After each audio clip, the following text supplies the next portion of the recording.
Daphne, take a look at those people out there right now watching. They are crazy!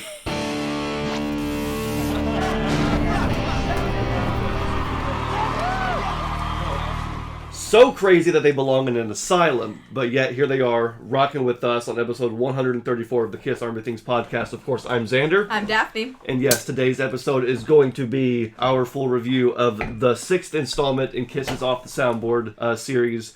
Earlier this year, we had an episode where I was talking about, you know what, I don't think there's even going to be any more soundboards. It's been so long.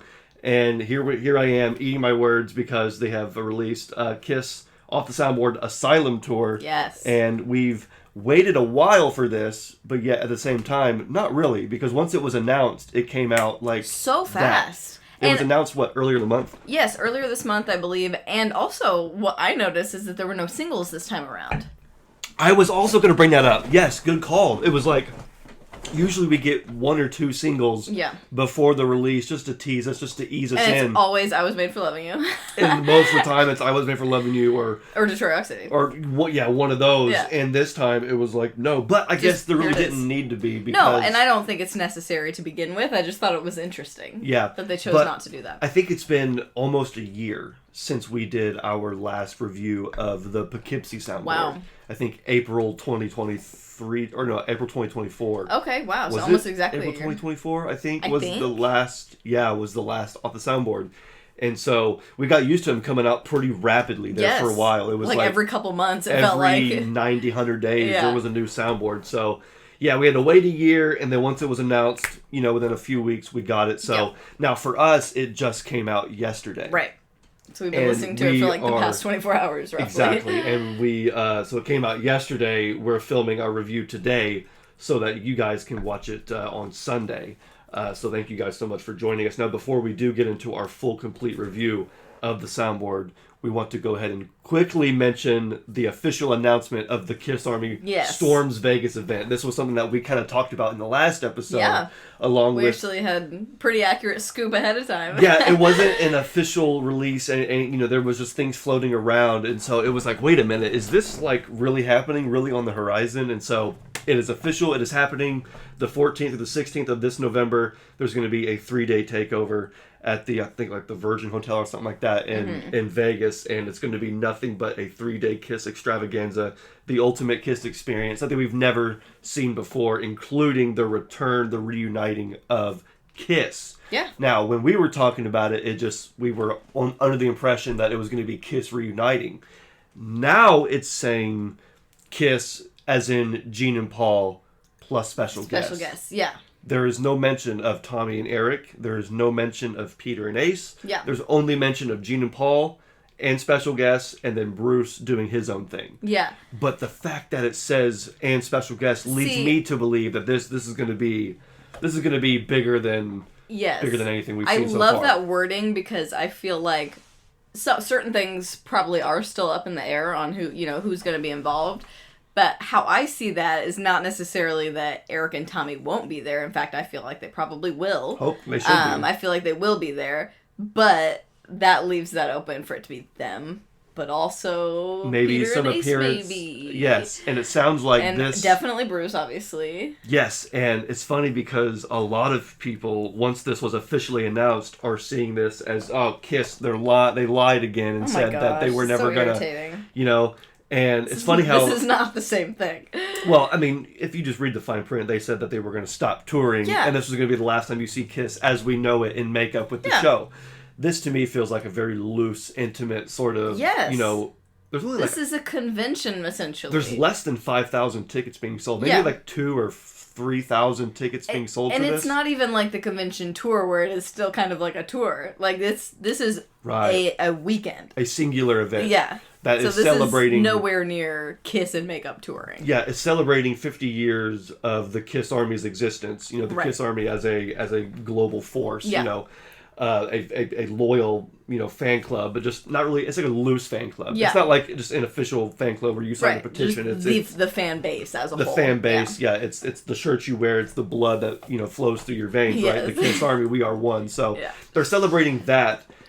But also the 30th anniversary of the Kiss Unplugged events, and or the Kiss Convention Tour. That's that's what's making me think that we're going to see more than just, again, Gene, Paul, Eric, and Tommy. And this would be the perfect time to do it because, even though a lot of fans like us, we would maybe say that the New York shows weren't perfect or anything, but we really didn't make too big a fuss about any, specifics. Because we didn't have specific expectations. I feel like we kind of already Yeah. knew what to expect. Exactly. But having said that, there was still a large portion of the fan base that was just not happy. Yeah. And so I'm hoping that this, even though it's still going to make some folks upset because it's like, oh, Kiss, they're lying, they're reuniting, getting back together. I feel like some folks are actually going to be happy with this because we may get to see some things happen that we either normally wouldn't see on tour in a regular stadium show, or we're going to see things happen that we haven't seen happen in literally 30 years. Yeah. Since I was a wee baby, you know what I mean? That's wild to think about. So we don't know yet what's going to happen in November, but I am completely excited because, again, we talked about how this event, expense-wise, isn't going to be for the normal average fan. Not for everybody, yeah. That's what the end of the road tour was for. Right. That's what I'm saying, is that, like you said, it should make some of those people happy because the end of the road and Madison Square Garden was for everyone.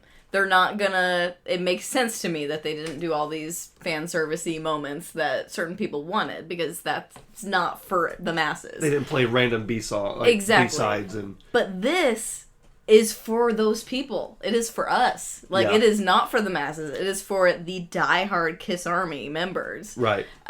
So I really feel like this is going to be that more personal, intimate feeling that people were looking for from December 2nd. I absolutely agree. I think it's gonna rectify a lot of things. Now, whether this was already planned in advance, this was always going to be the next step. I have a feeling it was in talks, at least. Maybe it was in response to the division that, New York left with the avatars and all that. Maybe it was like, okay, we need to do something else to sort of, patch that up or maybe. Whatever. To me, it just always felt like, the end of the road tour, these last 4 or 5 years were about, everybody around the world getting to, let's pay $50-$60 to get nosebleeds to see Kiss and have a good show. We'll take our boy and all that.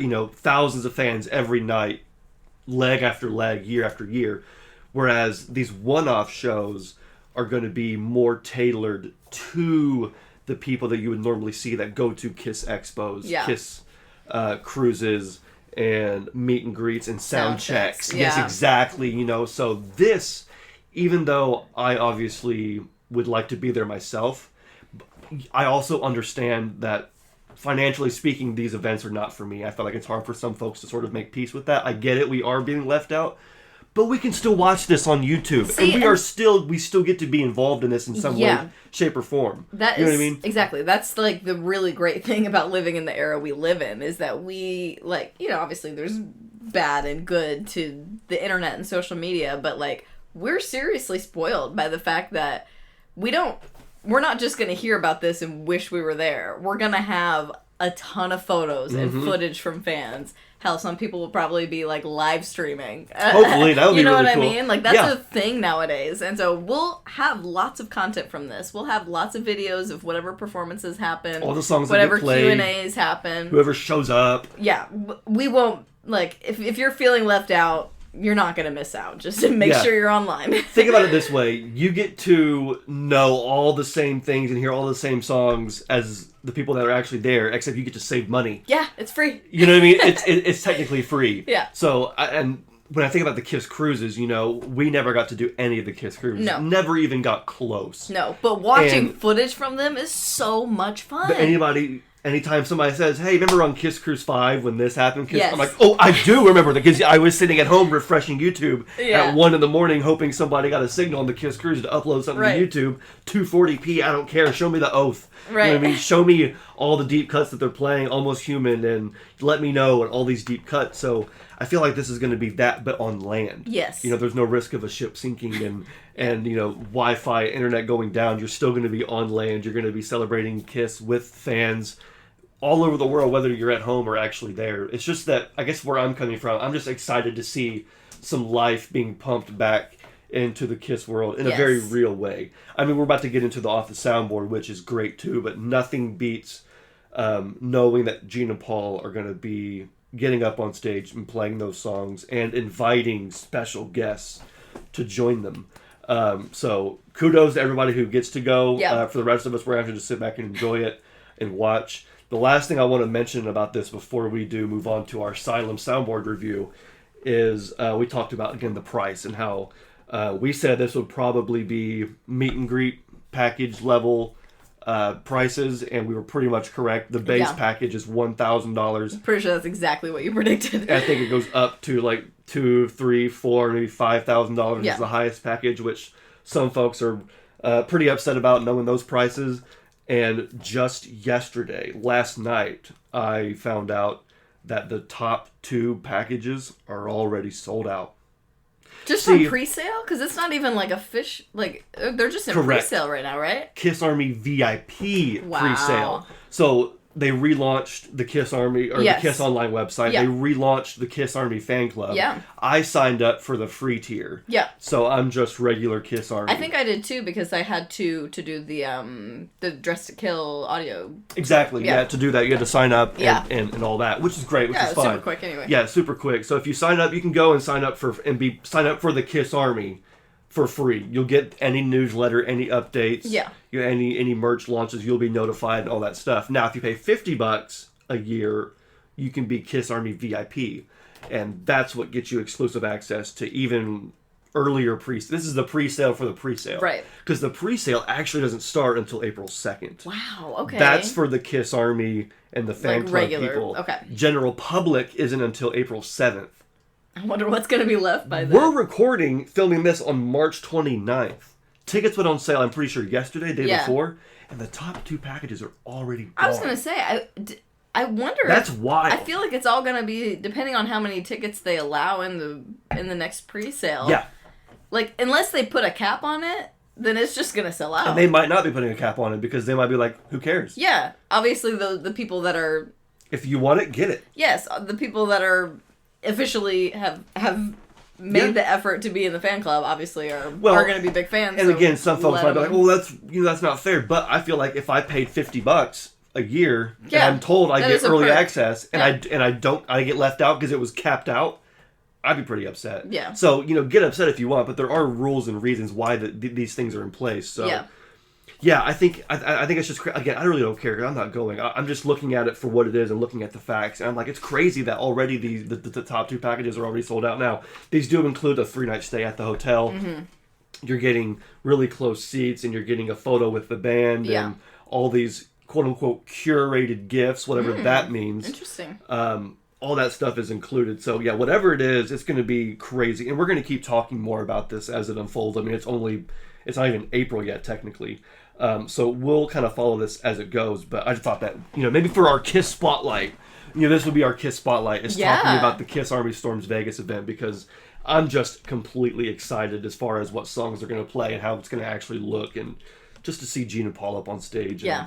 I'm just excited. It's very exciting. I can't believe that there is this much to talk about in the Kiss world right now. I know, yeah. We were thinking, like, all right, it's post end of the road tour, things are going to kind of die down. And... Yeah, we've just been making our own fun, which is fine. Oh, yeah. But it's also super fun when there's official things to talk about. Bingo. Yeah, New York was, we were thinking New York was the end, but Vegas is going to be a new beginning. Yeah. And that's truly exciting. But now we're going to go ahead and move into our main course of the episode, the Off the Soundboard Asylum review. So yeah, San Antonio, Texas, December 3rd, 1985. I feel like we mentioned a little bit of this in the episode when when it was announced that there was going to be an Off the Soundboard, but I figured it would be cool to kind of set the tone again. So we know this is the Asylum tour. Bruce Kulick is officially in the band. Mm-hmm. This is the 4th. Finally, a Bruce. Isn't this the first Bruce? The first Bruce off the soundboard. Bruce and Eric Carr, Asylum, which is kind of underrepresented. Yeah. Not a whole lot of soundboards exist. I've only heard maybe one, if that. I know there's a few that exist, but yeah, this is really, really cool. It's the 4th show in the tour, very, very early. Despite that, though, they've already dropped a few songs from the Asylum album, King of the Mountain, Any Way You Slice It. Those songs were played in the beginning, and then by this show they're already dropped. King of the Mountain would have been so cool to hear. Yeah, I agree. Yeah. King of the Mountain, well, it's a great opener, and of course you have some thunderous drums by Eric Carr, some really great vocals by Paul Stanley, but even Any Way You Slice It, I feel like is a good Gene song from that album. Definitely. Asylum. That album is a hit or miss, because some really fans is. like, yeah, man, that album is like bottom of the barrel material, and then, you know, it's in the 80s, and then I'm like, yeah, I get the production really isn't that great, but then you listen to it, and it's like, this album's fantastic. It has some incredible songs. Who Wants to Be Lonely, All Night, Tears Are Falling, It has King of the Mountain. some really, really good ones. It's not my number one favorite 80s album, but it's still top tier. It's still really good. And this tour, I mean, it's Kiss, so I feel like if you're a Kiss fan, you're just gonna love it no matter what. Yeah. So I'm just happy to see a new soundboard released. And I don't know if I mentioned this in our other episode, but I thought it interesting that at this show, Black and Blue was opening. No way. Which is Tommy Thayer's band. Wow. So this is around the time that is so cool. where Tommy was starting to really become officially involved with Kiss. Right now he's, you know, his band is opening for Kiss on the tour pretty soon. They're going to be writing together. Gene's going to be producing his album. Tommy's going to be co-writing and doing background vocals on Hot in the Shade. Yeah, that's or at least crazy. songwriting. It's going to be, you know, this is really cool because we're starting to see Kiss history unfold here a little bit. As far as, again, Bruce Kulick's now in the band. Tommy's band's opening. I'm not sure if I mentioned that in the last episode, but I thought it was really cool. What a great era. It truly is. I know Asylum is one of your favorite eras as far as the colors. Yes, it's just so fun. Very vibrant, very ridiculous, but more amazing. More in the vein of pop rock. I feel like a little bit. Yeah. It's got more of a poppy flavor, but it's still, I feel like 80s metal in general very glam. had a very glam sort of polish to it, and so Kiss was definitely in their 80s glam era. But let's just focus on this soundboard in particular. So Daphne, I'm going to kick it over to you and just talk about, you know, your initial thoughts about this soundboard and what sort of popped out or stood out to you immediately first. Yeah, I loved it. I think it's super fun. I know something we usually talk about with the soundboards is the audio quality. I mean, you never expect perfection because it is off the soundboard. The whole point is that it's not overly... I mean, obviously, there probably around the edges. There probably is some editing. Not that they didn't edit at all, but for the most part, that's pretty minimal. Yeah. So not that you expect perfection, but it is still interesting to hear from album to album what sounds better. This one I feel like is kind of mid-range compared to the previous soundboards. It's not the best, the crispest quality, but it's by no means the worst. We kind of did a little exercise earlier and listened to Detroit Rock City from every single soundboard. Yeah. So we could kind of compare the audio on a similar song, and I still feel like it falls somewhere in the middle. Yeah. But it's just so high energy. That's what I love about the live 80s stuff. Everything is so fast. It's like the fastest Detroit Rock City ever, but it works. Mm-hmm. Paul's banter in this one is some of my favorite. Something that I thought was interesting, and I don't know how this works with live albums, but you know how, like, studio albums on Spotify or in real life or whatever are marked explicit if there's a certain number of cuss words. And obviously none of these songs, none of the lyrics of the songs necessarily have F-bombs or anything, but Paul Stanley was dropping... And even Gene. And Gene. They were dropping F-bomb after F-bomb. And Poughkeepsie was like that too. Yeah. For Paul, at least. Yes, it is. But I noticed that the albums are not marked explicit on Spotify. That was interesting. That, in addition to the singles thing that we mentioned earlier, there being no singles, that also caught my attention as well. The fact that there was no parental advisory sticker on there. Yeah. It's on the front cover of Poughkeepsie. Oh, it is? Okay. It's on the front. I'm pretty sure. Okay, I did not notice that. Yeah, look right there, parental advisory on the cover of Poughkeepsie, and all the other ones they don't have that because there wasn't really any. Right. Well, no, I'm pretty sure on Donington, Paul was cursing on Donington. Let me check Donington. Well, I feel like I don't know what the rule is, but I feel like there's probably some kind of like a rated R, PG-13 to R movie. Nothing on I feel like Donington. There's a certain number of things that you can say or how many times you can say the F word before you have to mark it. Right. Like, you know how a PG-13 movie you could say it once. Like, well, something like that. I would say that this one Oh my gosh, it was... reached a limit. Yo, for sure. But apparently not enough to, I don't know. Well, and I wonder if it has something to do with it, there not being physical releases like this. Like, maybe that's only something you have to put on CDs and But it's on physical. Spotify. I know, but I'm saying maybe you don't have to do it for digital. I don't know. It doesn't make sense. No, it doesn't. Because it's clearly on the Poughkeepsie one. Yeah. On all the songs. Yeah, but those all all the came songs those all came out. I don't know. It'll be interesting to see if your Japanese CD has it. I don't think it does. You don't think so? The listing on the front cover on the listing didn't have it. Yeah. So I don't know why it would if it came. Yeah. And it doesn't have it. Interesting. It doesn't have it on Spotify. They have no explicit. But you would think that the Asylum one. Oh my gosh, yeah, because it reached was that so limit. much, and his banter is so dirty, like the worst I've heard. Paul's 80s banter, he was definitely pushing. I mean, even some of the Creatures stuff too was just, again, it's Paul pushing the limits on rock and roll. He was even talking about there were some people in this town who don't like rock and roll. Some people who forget that they were once young. Mm-hmm. Some people who think that rock and roll is going to poison their mind. So it's Paul just really poking fun at all of the parental groups, all the religious groups, and all the different Satanic Panic. That's very all the different it's very. And 80s. It's funny how Kiss in their glam. Kiss looking like this. Right, not even with this, like, scary makeup like, and outfits. They took the makeup off and proved that they weren't actually marked like that by the devil. And it's like, come on, people, get real. They're singing about... I mean, I don't know. It's... Some people always need something to panic about, no matter what it is. It's just the way it is. But yeah, so Paul was definitely in his FU phase as far as just, like, putting the middle finger up to critics and parents and, media... everybody alike, and was like, unless you're in this building, I don't care about you. It's basically what his attitude was. And so, the crowd seemed into it. I mean, it was definitely a typical 80s crowd. I feel like people always talk about how their popularity at this time was sort of waning. And if you compare it to 77 or 78, it's always going to, that was the pinnacle of their popularity. So to compare it to that, I think is futile. It just seemed like everybody was having a good time. And it was a real rock and roll show. You mentioned, Paul's banter. Gene had some funny stuff. He did. My favorite was during his bass solo. Yes, I wrote this down. Was during his bass solo when he started it. He played a few notes on the bass and then asked the crowd, "Hey, is this loud enough for you guys?" And they're like, "No." He's like, "Is this loud enough for you?" He goes, "Well, then tell that guy over there that it's not loud enough. Turn it up." And then he said, he can't hear you. He didn't hear you. Say it again. Say it again. And then he says, "Now, did you hear what the bosses want?" The bosses. I thought that was so funny. Made me laugh, but it also made me smile. Yeah, well, and I think that he was genuinely, like, a little pissed. Well, yes, and it's happened before. I've heard Gene with the Spotlight guy. Mm-hmm. Gene with the Spotlight guy, he's gotten pretty angry with him before, too. Yeah.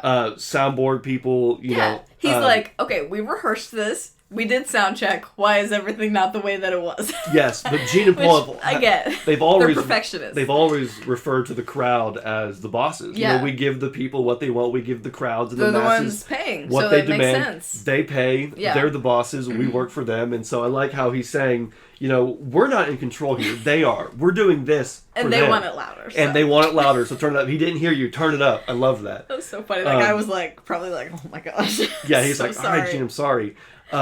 What show I feel like we were at a show. Maybe I was just watching this on YouTube. I can't remember, but there was a show where the Spotlight guy was messing with Gene by taking the spotlight off of Gene.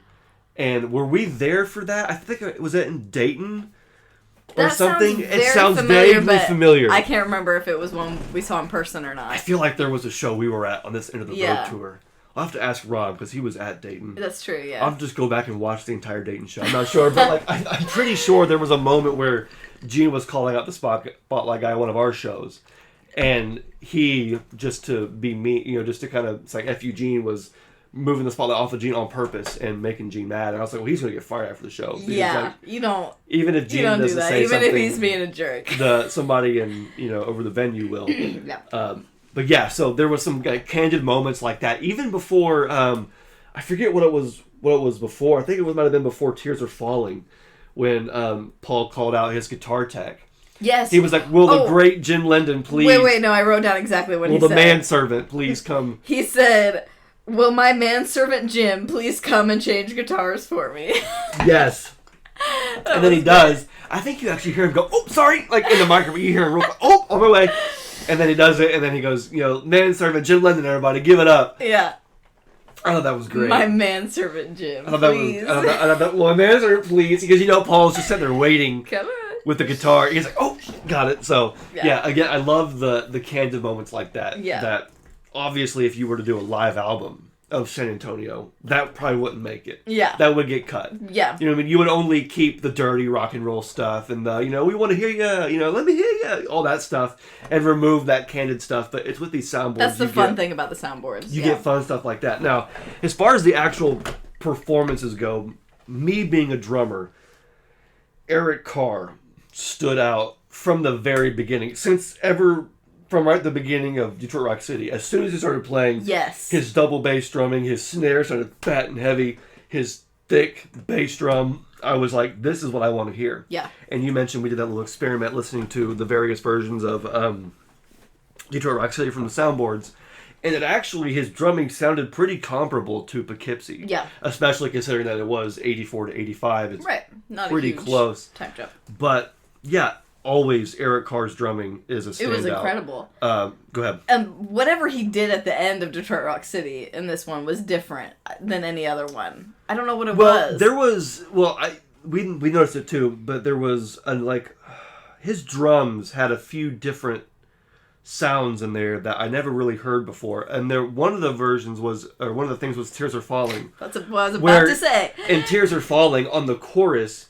It was like bongo. It sounded like bongos in my head. It was so different. Like the record, where it was those pads, those synth drums that you only get on record, but yet we were hearing it live. Yeah. And then at the end of Detroit Rock City, he was doing those big fills on the higher drums that sounded like, it had that really cool 80s drum effect over it. Oh, it was so cool. That, I never really caught on to.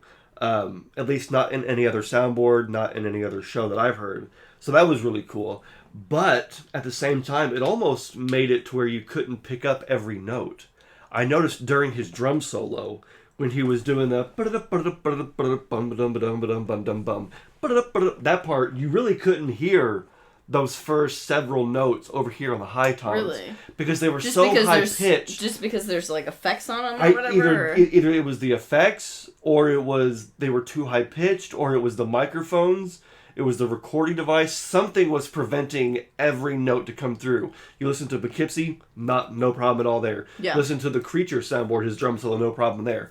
But on this one, you listen to that maybe I'll put a little sample in the episode. It's just, for whatever reason, you can't hear a couple of those notes. And there was a few times I feel like that might have happened. So I don't know if it was the drums or the recording device or the mic or whatever it was. Interesting. But I still enjoyed hearing some of those drum sounds from Eric, especially on his drum solo when you had those really big orchestral sounding electronic pads. Those boom. He used them on Crazy Nights. He used them on Hot in the Shade, so it became a regular thing. But I never get tired of hearing those. That felt like a very modern thing to do. Whereas if you're a rock band, you play just traditional instruments. But here's Eric, bringing in electronics into the mix. And then Kiss, of course, would use lasers in their show. So Kiss, they kept it pretty modern. Yeah. But yeah, I liked hearing Eric Carr utilize some of those things. And we've all heard it before. But this is just one more example. Yeah. We also got a Paul Stanley guitar solo, which was fun. Yep. Mm-hmm. And then Gene's bass solo. Gene's bass solo was awesome. Yes, because once he got going after that banter with the sound guy. Sure. I mean, obviously, when it was just him playing, that was cool. But as soon as Eric joined him, it got, so groovy and cool. Yes, just towards the end for a little bit. It's a very similar thing from Animalize, too. It was the very same thing on the Animalize soundboard. I really liked that. But I really liked that jam because finally you get a Gene bass solo where he's actually showing you a little bit of what he can do. Because he's talented. He's a really great bass player, but he always, and he's, out loud said this, he's always sacrificed that bass solo for entertainment as opposed to, showing off his chops. As opposed to, look how fast I can play, look how glamorous I can play. Yeah. He's like, why don't we add some show to it? Why don't we add something that they're never going to get anywhere else, something that no other experience will offer you? And so Gene always used that to just sort of play random notes as he's spitting blood. Or just, even if it's not random, something pretty basic. Pretty basic, pretty animalistic. And it's just, his solo was always more about the theater and the show. Right, than the playing. But there's no makeup now. Yeah. There's no makeup now. You can have some more fun with it. He had some more fun with it. And so, I love that. It's cool. very groovy. It's very, I don't know if heavy is the right word, but it's very just groovy. And it's like funky it's almost. Funky and it's fun. And Eric Carr's drumming adds a whole nother level to it. I love when the members of KISS just do little jams like that. Yeah, because it's not, you don't get that very often. No. And not for very long. No. Because they're not a jam band, and that's fine. They really aren't. And I think, Eric Carr and Bruce had their own little jam on the Crazy Nights tour. And then my favorite was Tommy and Eric's jam right around the Hottest Show on Earth tour and the Monster tour. Tommy and Eric's jam was fantastic. But hearing little Gene and Eric's jam is fantastic too. I love it. As far as the set list goes, it's very comparable to Poughkeepsie. Yeah. And I think this is what brings down this soundboard. Obviously, it is great that it's Asylum. It's Bruce's first soundboard. But the fact that it's so close to Animalize and the last one, you aren't getting a whole lot of new banter and new songs. Like variation in set list. Yeah. Again, the only two songs that we have here, and we'll get to them, from Asylum are All Night and Tears Are Falling. Yeah. The rest is everything from the Poughkeepsie soundboard. Wow. I think the only songs That's the only difference is those two songs? The only difference, so they're not playing Creatures of the Night. Right. And they're not playing Young and Wasted. Right. Wow. Everything else. So those two songs were replaced for the two Asylum songs. Correct. Interesting. Everything else is the exact same. I don't know about order, but it's definitely in the exact same, or it's the exact same songs, right down to Oh Susanna. Yes. Which, why? I still don't understand why they were playing Oh Susanna and why it's a thing. It must be just a funny ha ha ha thing. I guess. But it was, again, on the Poughkeepsie soundboard. It's on this one, too. Except this one is, extremely short. I was going to say, I barely even noticed it. I had to restart it, too, because I was like, wait, we're still on Oh Susanna? Did I even hear Oh Susanna? Yeah, I feel like most of the track is just other things happening, banter and whatnot. Most of it, is pretty much Paul setting up Lick It Up. Right. Talking about how you never want to lick it down. You always want to lick it up and doing all that. But the majority of the track is just banter. Yeah. And it's not even Oh Susanna. And it's just like, that could have been, that could have been Creatures of the Night. That could have been another song. So true. But I guess they just wanted to, throw some fun in there. Whatever it was, it's fine. But let's go ahead and talk about the two songs from Asylum, because I'll be honest, these are my two favorites from the album. Honestly, you could hear all these other songs from almost any other soundboard. Seriously, right? Cold Gin, Detroit Rock City, Lick It Up, even Heaven's on Fire, and I Still Love You. But All Night and Tears Are Falling, I think these are the only two that you get them from. And All Night is already one of my favorite songs off Asylum. So to hear it live it just hit it home. Yeah, it was very good. Yeah. My favorite part about it was the breakdown, about 2/3 of the way through.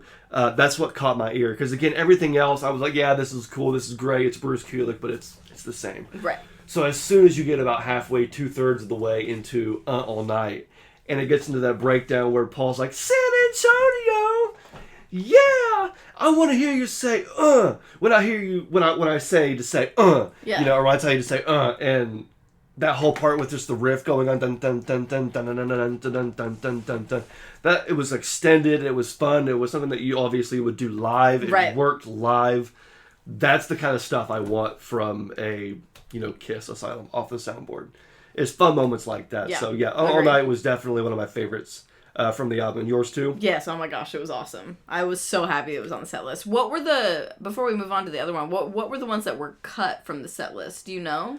The ones that I know were cut were King of the Mountain and Any Way You Slice It. Yes, I'm sorry, you said that. No, you're fine, but so there may have been a couple more, but as far as I know, at least those two. So there were 4 songs from the album, but by the 4th show, only two. If you had to choose between King of the Mountain and All Night, would you still choose that All Night? Oh, yeah. Yeah. Yeah, definitely.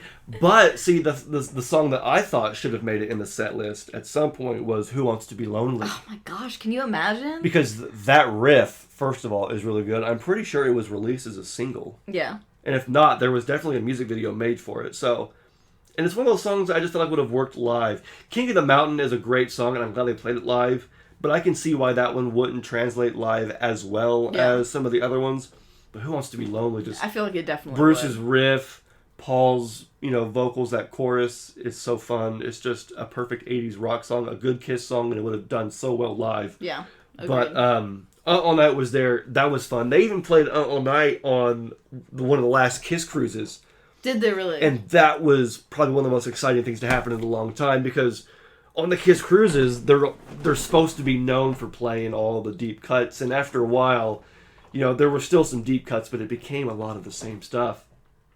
And all of a sudden, they play All Night. Yeah. Tommy and Eric with Kiss in 2018, whatever it was, Crazy. 2019, whatever it was, playing All Night.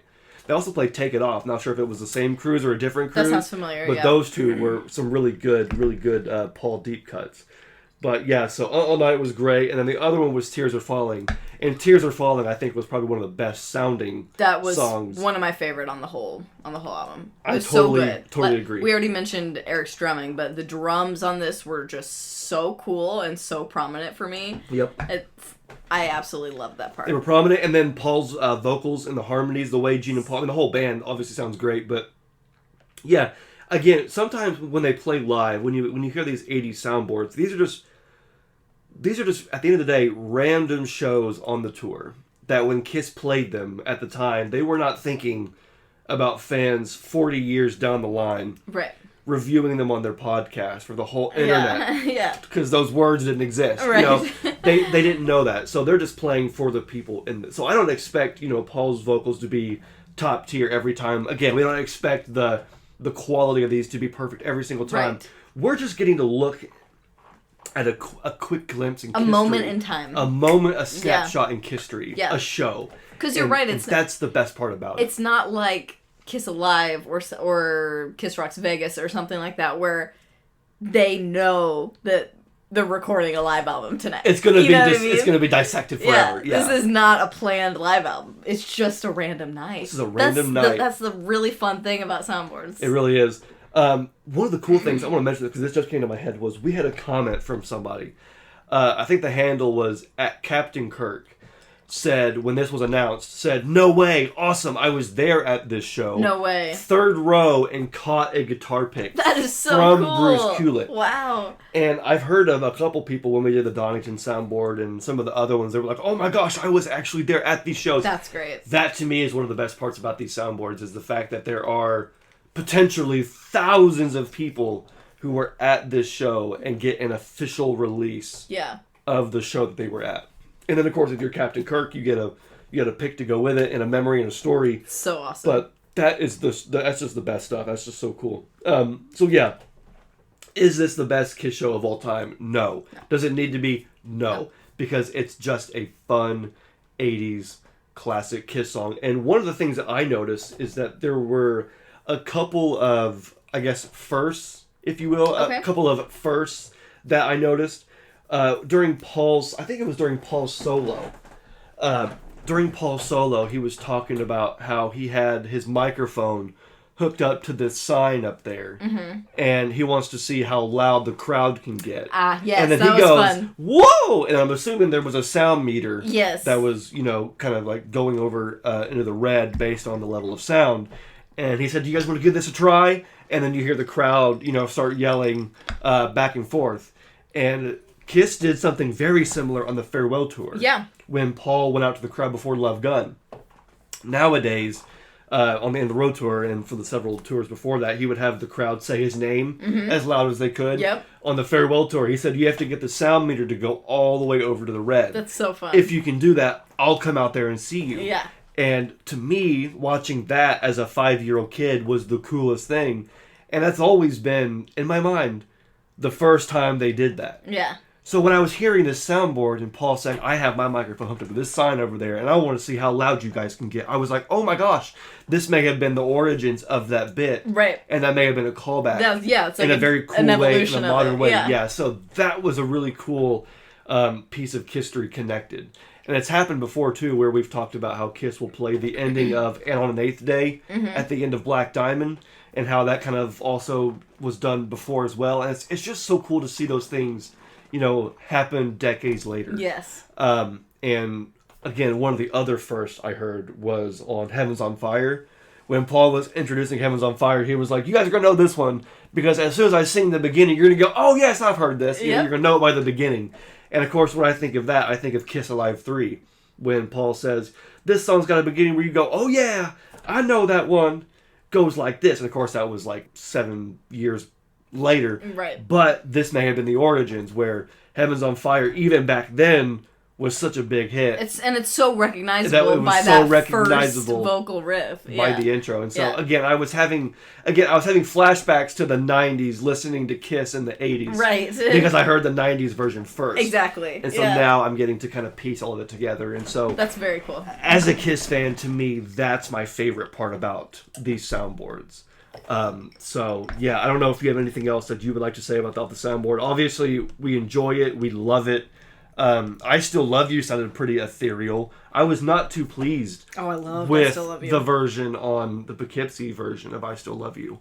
I can't remember. It's been a while since I listened. Paul vocally was just... Was he just doing too much, like he does sometimes? Well, there were times where he wasn't even doing enough. Okay. Where there's a line where it says, I think of all the times... I can't think of the lyric, of course, off the top of my head, but there was a part in the Poughkeepsie one where he just completely it just fell off and mumbled it, and it was like, what? And, this one...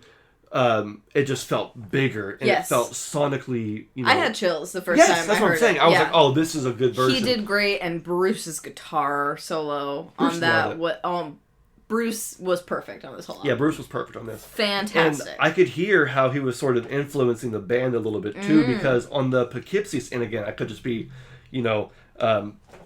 making observations that aren't really there, but on the Poughkeepsie soundboard, Eric Carr's playing was, of course, very fast and very aggressive. But on this version, on this soundboard, even though it was still very fast, it still felt smooth. Mm-hmm. And when I think of Bruce as a guitar player, he's very smooth. Smooth, clean. And, everything he does, makes sense. It's for a reason. And, Bruce is a very polished, clean player. And Eric Carr was always that very erratic sort of, he's like Animal almost. Yes, literally. You think of the Muppet Animal. That's Eric Carr. That's Eric Carr. And that's why we love Eric Carr. Absolutely. And that's always should be Eric Carr. But I like how you can hear him sort of playing a little bit smoother, even though it is still fast, very 80s, very, energetic. You can kind of hear Bruce's influence a little bit after... maybe a year or so of being in the band. Very cool stuff. Yeah, I love it. I also really liked, right before Rock and Roll All Night, when we're kind of building up into that, and Paul's doing his banter and whatnot, he said, because Eric was kind of playing this offbeat thing, and he said, Eric likes to play on the offbeat. It makes it more like jazz. Yeah. That was funny. Speaking of Rock and Roll All Night, I noticed that it wasn't even the last song. Lick It Up was the last song. You're right, yep. That, it was to me, towards the end, was but not the last. Really surprising. Mm-hmm. Lick It Up was the final song, and I was like, were they trying to make that the new anthem? Was that the new thing? Or maybe it was like an encore type of thing, where Rock and Roll Night was the last song, and then they came out and played the encore? I do think it was an encore. I think... Wasn't Heaven's on Fire also an encore? I think Heaven's on... I don't have my phone. I was going to say, let me look at the set list real quick. Because I was kind of surprised with the set list. On the Poughkeepsie soundboard, the last song of the set was Black Diamond, with the encores being Oh Susanna, Lick It Up, and Rock and Roll Night. Yeah. This one had Rock and Roll Night as the last song, right? I think Rock and Roll Night was the last song of the main set, and then Heaven's on Fire was the beginning of the encore. Oh Susanna barely happened, so essentially the encore is Heaven's on Fire and Lick It Up. Right into Lick It Up. Yeah. So two of the biggest 80s Kiss songs at that point. Yeah. The two biggest unmasked. I don't mind Lick It Up at the end. That's kind of fun. I mean, it was a really good, really good version and all that. But I noticed that their set list, they were really pushing the 80s stuff. Mm-hmm. So other than, what 70s songs do we have? We have Detroit Rock City. We have Cold Gin. We have Detroit Rock City, Cold Gin. And Rock and Roll Night. Wow. That's it. Oh my gosh. Love Gun. Love Gun, 4. Okay, so we have only 4. That's actually 70s. quite surprising to me. Yeah. Because usually it's like they almost go a little heavy on the 70s stuff just because that's what everybody wants to hear. Yeah, but at this point, they were really pushing. This is the new Kiss. We are unmasked. We are no makeup. Yeah. We're still making amazing music now. Yeah, we are modern. We are current. You know, I think they felt like the makeup was like in the past and was sort of like a holding them back kind of thing. They were trying to clean slate. Yeah, and so they were like, no, we are going to stand by this material. And they're playing like Fits Like a Glove. I mean, they were still playing some makeup stuff. I Still Love You. Yeah, there's a lot of Creatures. There's I Love It Loud. Yeah, they already got rid of Creatures of the Night, but it was still being played as of a year prior. So with they War were Machine. still War Machine. Yeah. Yeah, you're right. So they were really just kind of camping on that 80s / unmasked material. Yep. Which, I mean, it works. I look at this and I go, yeah, this is a great set list. Yeah. You know, I mean, you still have Cold Gin, Rock City, and Love Gun, and Rock. So your 70s is always still there. But, I mean, when it comes to the 80s stuff, I mean, they're pulling the best of the best. Definitely. Fits Like a Glove. I don't know why that became such a staple throughout the 80s. I really don't. No, I could take or leave It's that. never been. I would probably replace that one for Any Way You Slice It. Trial by Fire, Secretly Cruel. Yeah. One of the ones off Asylum for Gene. Yeah, agreed. Get rid of, leave Fits Like a Glove off of, leave that with Lick It Up and right. Animalized maybe, but that's not one that I feel like needs to continue carrying They played over. that one all the way through Hot in the Shade, babe. Yeah. Wow. And it was just crazy. Why? It's fine, but it's not.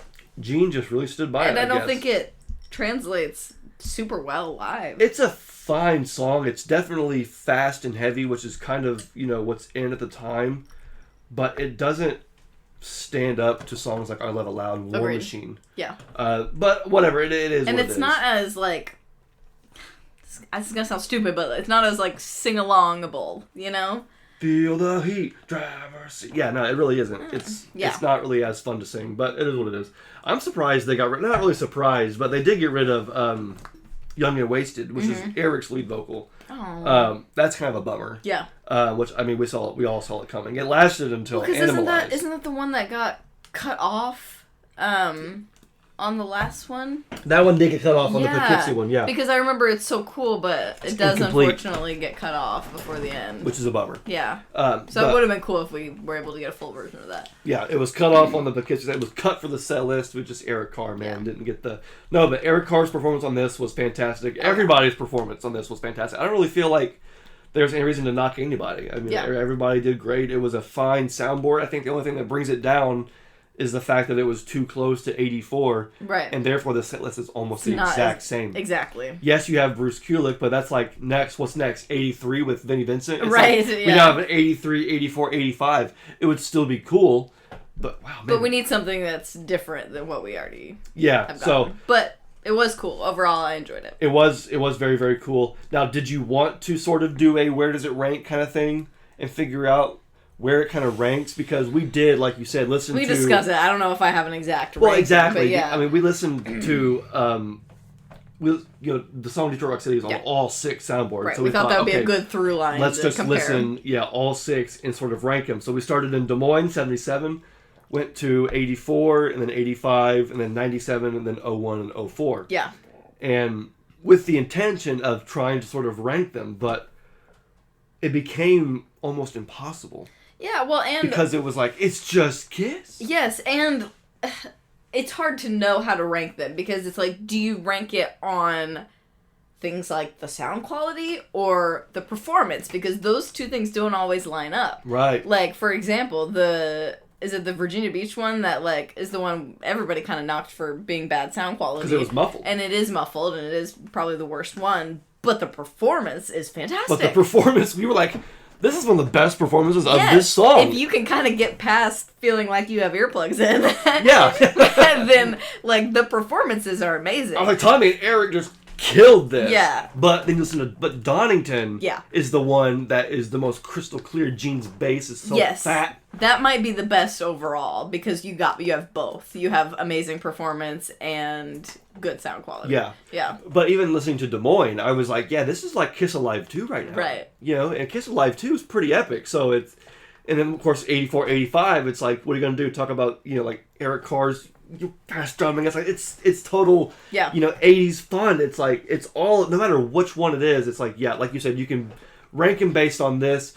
Rank them based on, you can even rank them based on historic value. Yeah, or because like, one of them has Mark St. John. Facts. For the first time ever. Yep. One of them has Eric and Ace for the first time, the Tokyo Soundboard. Yep. So you can rank them by historic value, by the performance itself, or by the Paul, quality. like by Paul's performance, because his performance varies a lot throughout the years as well, vocally. Yeah. I mean, not just like how he sounds great on all of them, right? But he just does so many different things in different decades with the song, and sometimes in the 80s it's a little much. It's a little much, like to where we're losing the melody. You're doing a little much, but then in the 90s and early 2000s, Donington he had it and Tokyo perfect because he was doing enough extra stuff that it's awesome.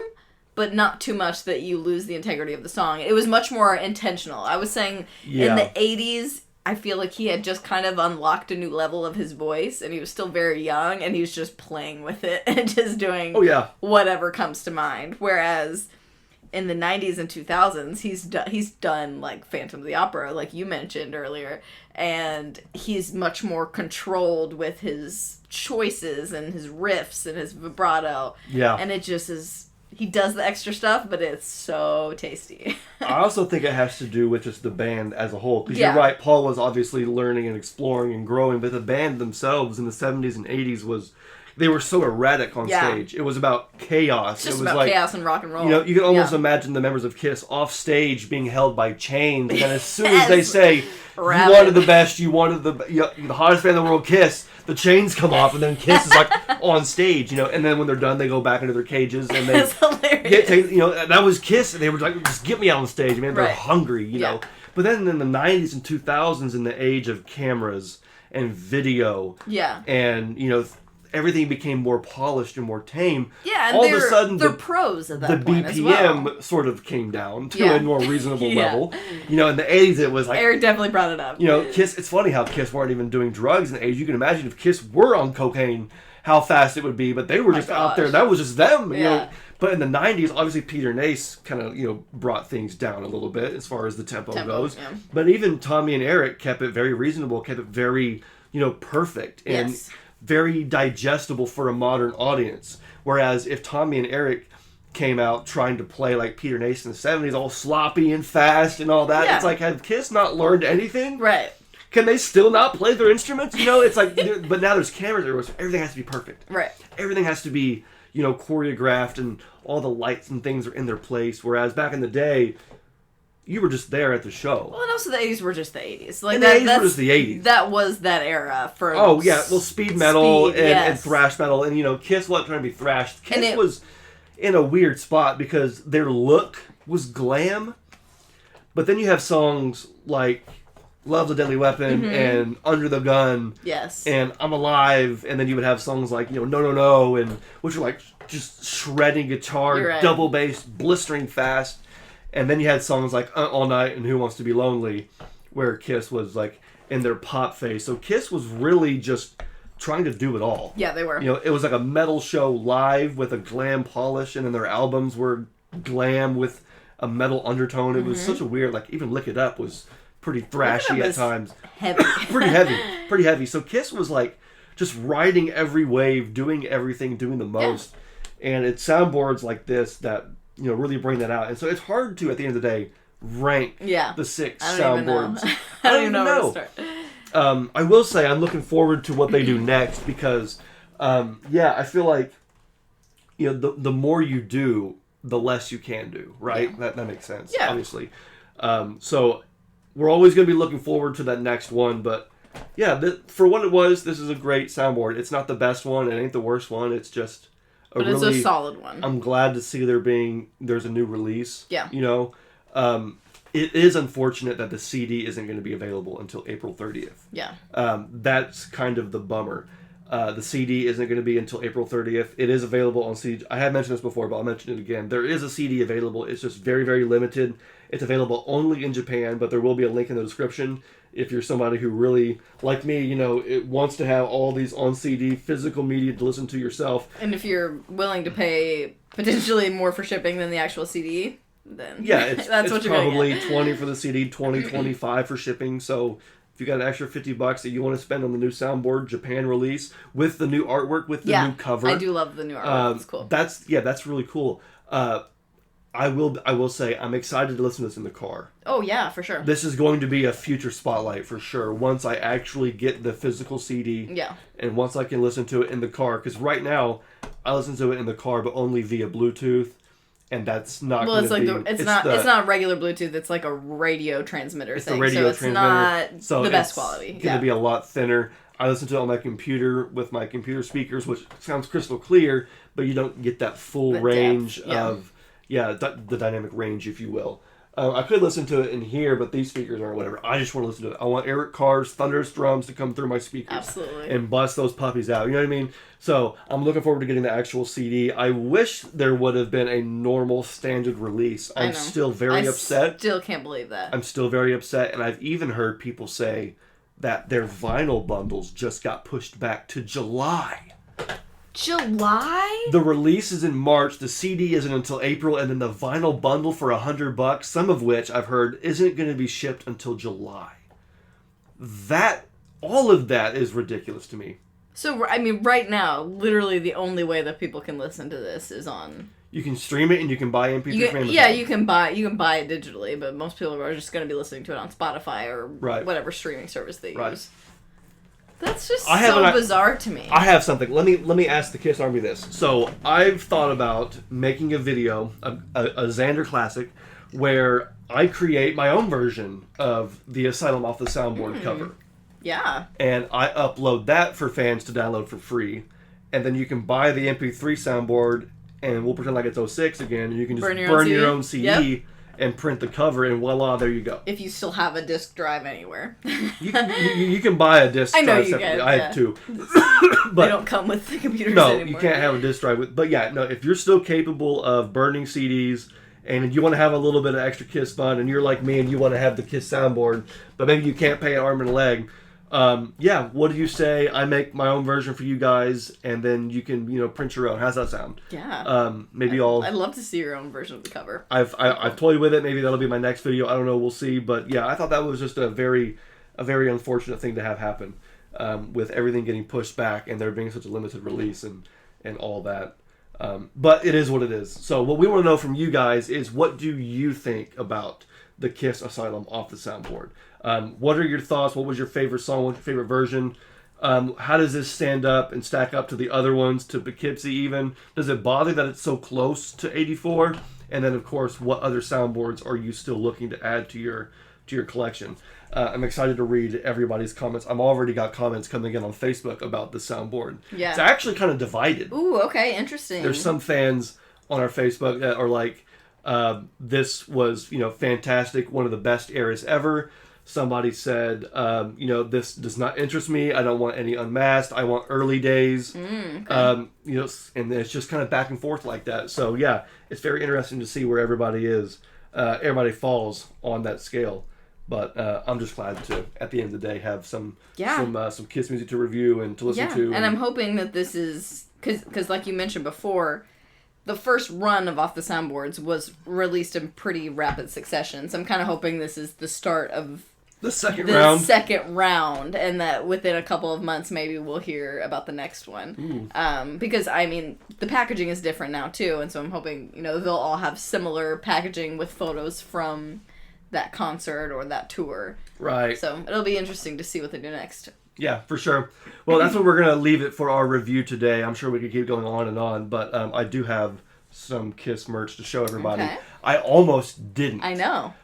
So, guys, I don't know what is happening with the Postal Service right now, but I've had a package that I purchased all the way back in February. I say as if it's been, months ago. Well, it's almost April. So it's almost April. That is a while ago. Back in April, I bought this package. In February?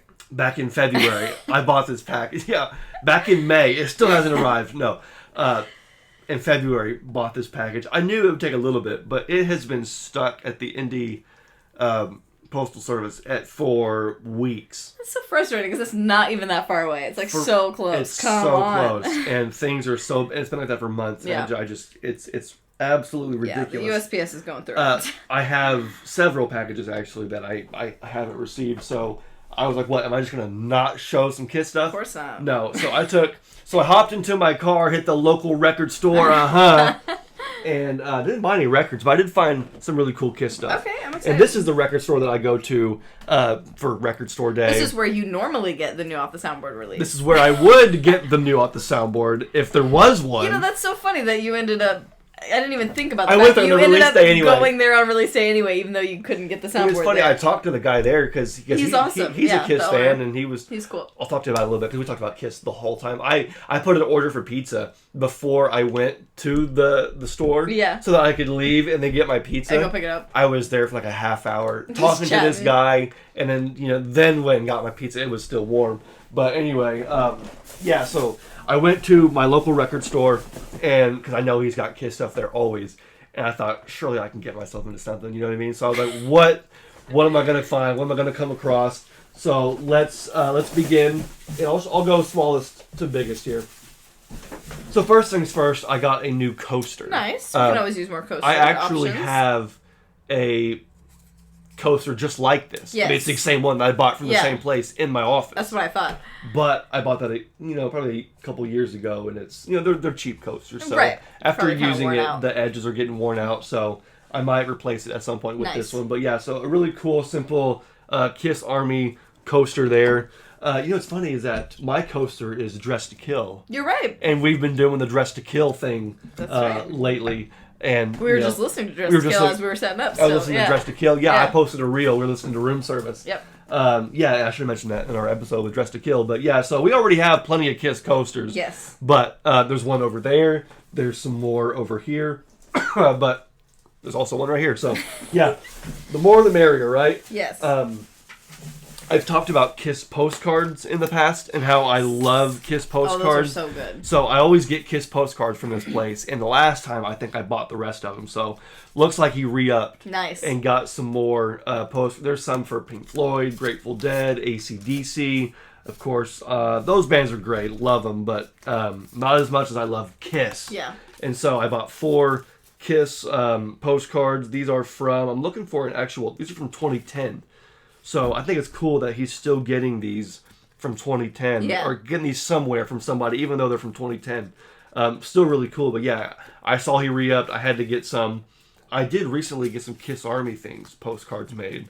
And that's true. I love those. Yeah. So whenever I send out packages to people or when fans win things or whatever, I usually send out the Kiss Army ones. I used to send these out, but I ran out. So I don't know if I'll keep these or maybe on special occasions I'll write these. But I do have 2 versions. So you have I didn't see the standard Kiss Army and then standard Destroyer. That's cool. Gradient logo. Still really cool. So yeah, these are official Kiss merch, Live Nation merchandise made by Rockoff is the company. So yeah, just again some smaller stuff there. Now check this out.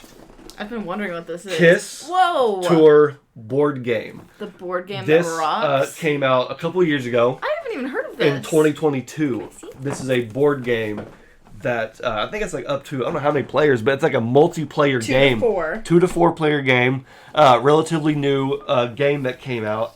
And it reminds me of? 2022, yeah. It reminds me of the Kiss on Tour game that we played on the channel. Yes, it is like a fancier version of that. It really is. And it's kind of like Monopoly-ish. Yeah, it's Monopoly. With the money and stuff. Does it have DVDs, or am I thinking of a different board game? There was a Kiss DVD board game. Maybe that was from 2006 or something. Yeah, no, that might have been an earlier game. But this is one that would be really cool to play on the channel at some point. Yeah, it would. At some point in the future. I want to read the little thing on the back. Go for it. Go on tour with your favorite rock band, Kiss. Help the Demon, the Spaceman, the Star Child, and the Catman as they travel across the USA. Put on the best shows, collect tons of cash, and bring rock and mayhem everywhere you go. First player to hold a concert in each city on this cross-country tour wins. Okay. Will you become a rock legend? So you got to put on concerts in all the cities. So it sounds like what's cool is it's like a circular board. Yeah. Do you see that?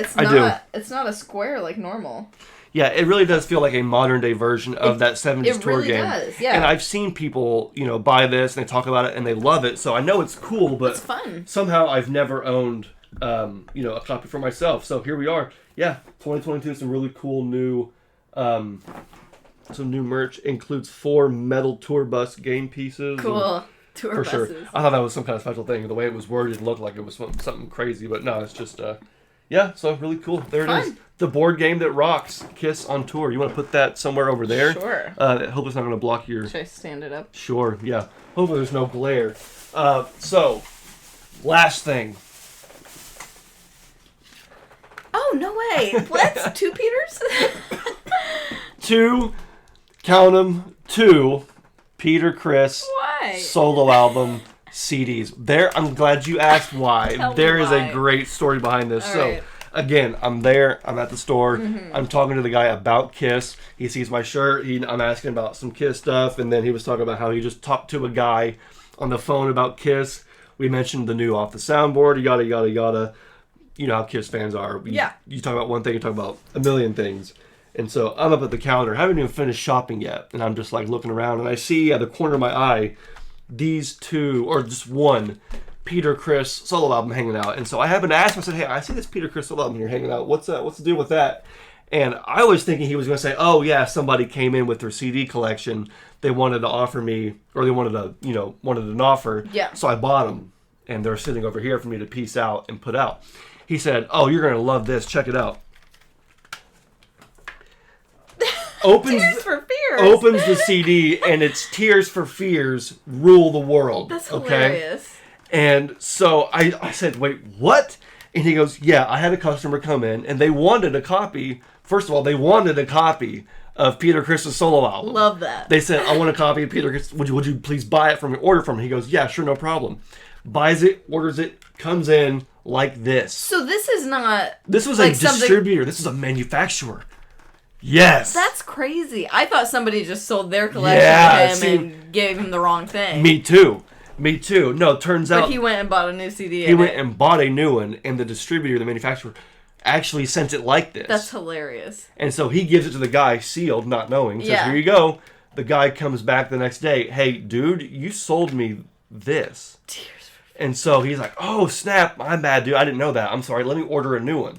So he orders another one. And opens up, and the same thing happens.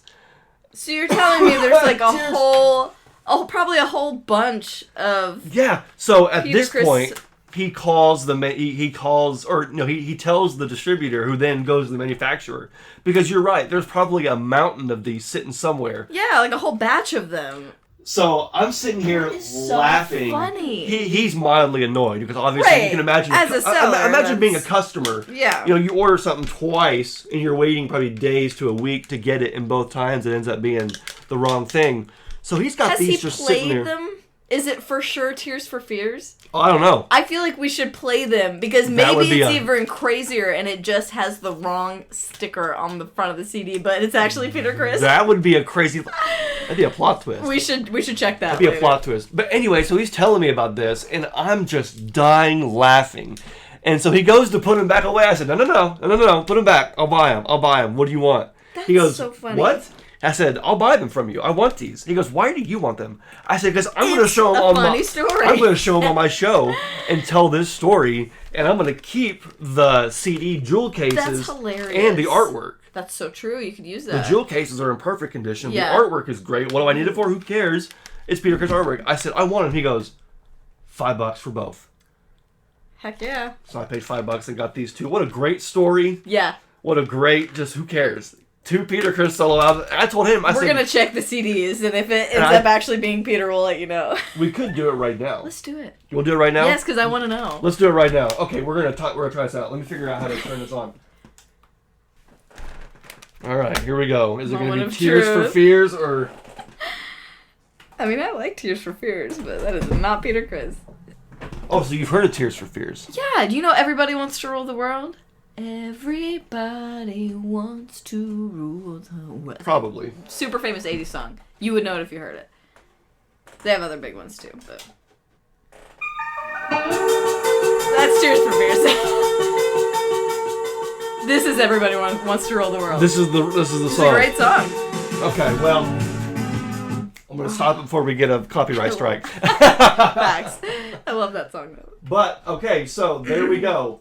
We now have confirmation. It is not Peter Criss. It is, in fact, not Peter Criss. That would have been a funny plot twist. But what a fun little test there. So, yeah, I'll just put these over here. Once again, the table is completely full. Just from your record store trip. But that's how you know it's been a good episode of the Kiss Army Things Absolutely. podcast. When the table starts clean and then it ends up with a bunch of Kiss fan fun. So, yeah, thank you guys for joining us. The last thing we do around here, of course, is the Kiss calendar. So let me reach around, grab the Kiss calendar, and I gotta find my Kiss pen.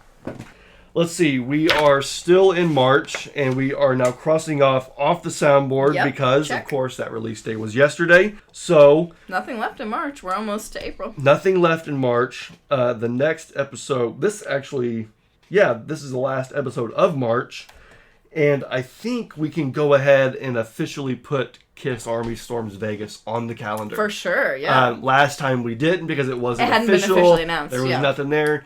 Now we can pretty much guarantee that it's going to happen. Yep. So let's go all the way to November. Nice. And from the 14th to the 16th, we can mark the Kiss Army Storms Vegas event. Yes. Wow, I can't believe I'm putting Kiss's return on the calendar. For this year.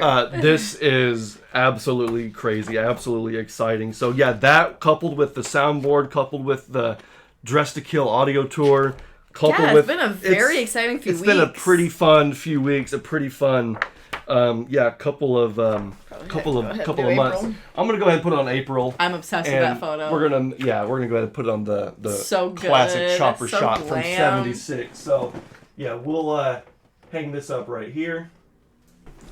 And that is going to conclude our episode today, folks. Episode 134. Thank you, everybody, for joining us. It is so much fun just sitting here talking about Kiss. And, of course, I want to, as we're wrapping up, give a very special shout-out and a very special thank you to our Patreon subscribers. The April edition of the newsletter is going up on April 2nd. Nice. Same day as the pre-sale of the Kiss on Rocks Vegas event. That's not, related or anything. But yeah, so there will be a new edition of the newsletter going up. I'm excited. I have a new activity for everybody. Each month I have a new activity I love it. included. There's a new theme, a new activity. There's, of course, a whole month's worth of Kisstory that you get to learn. And then we talk about the newest Kiss merch. So yeah, I love it. Just a fun extra extension to all the coolness that's already happening around us. So I do thank you to everybody who has subscribed to the Patreon. More fun coming on the Patreon. And then let me know if you guys want to see me do our own, create our own alternative cover to the soundboard, Asylum Soundboard, and I'll make a video about that, and then I'll have that for you guys to download for free. So yeah, I'm just like you guys. I'm a Kiss fan. I want to have fun, and this is the best way to do it. So if you're a Kiss fan and you're not subscribed, subscribe to the channel. Follow us on Facebook. Follow us on Instagram. I'm doing a new collection series. I just finished the Japanese series, and now I'm doing Guitar Hero and Rock Band, which is a little bit more my era. Yeah. I've already posted some fun. I have some more fun stuff being posted. So yeah, the fun never ends around here at Kiss Army Things, and so the fact that you guys are here is truly magnificent, truly wonderful, and I will definitely see you guys in episode 135 of the Kiss Army Things podcast. Until then, my name is Xander. My name is Daphne. Peace out, stay safe, and rock on.